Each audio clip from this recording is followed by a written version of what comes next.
High, আমি সুস্মিতা। এবারে ইন্টারনেটে খুব ভাইরাল হয়ে যাওয়া পালং শাক আর পনির দিয়ে বানানো পরোটাটা বানিয়ে ফেললাম, কিন্তু একদম নিজের মতো করে। শীত আর গরমের এই মধ্যিখানটায়, মানে বেসিক্যালি বসন্তকালে, কচি পালং শাক পাওয়া খুব একটা যায় না। পাতা আর ডাঁটিগুলো একটু শক্ত হয়ে যায়, তাই ভাবলাম এখনই পরোটা বানানোর আসল সময়।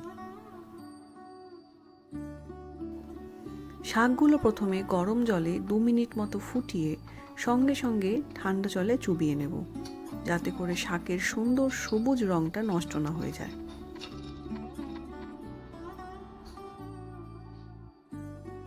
এই ফাঁকে আমি দুধ গরম করে ভিনিগার দিয়ে ছানা বানিয়ে নিয়েছি।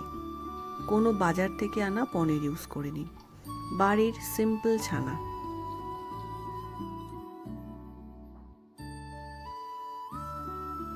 শাক আর ছানা একসঙ্গে ব্লেন্ডারে দিয়ে ভালো করে পেস্ট করে নেব।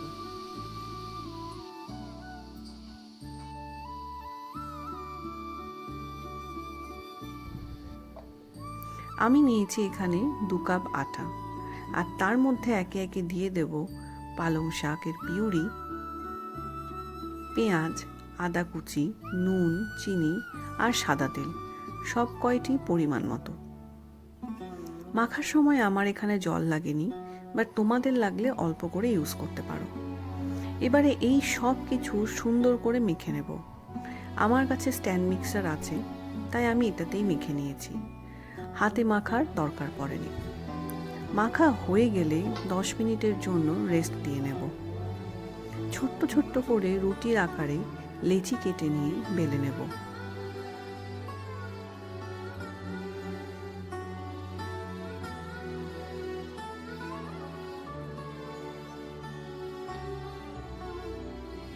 ভালো করে 2 দিক সেঁকে সাদা তেল অথবা ঘি দিয়ে ভেজে নিলেই রেডি এই পালং শাক আর পনিরের পরোটা।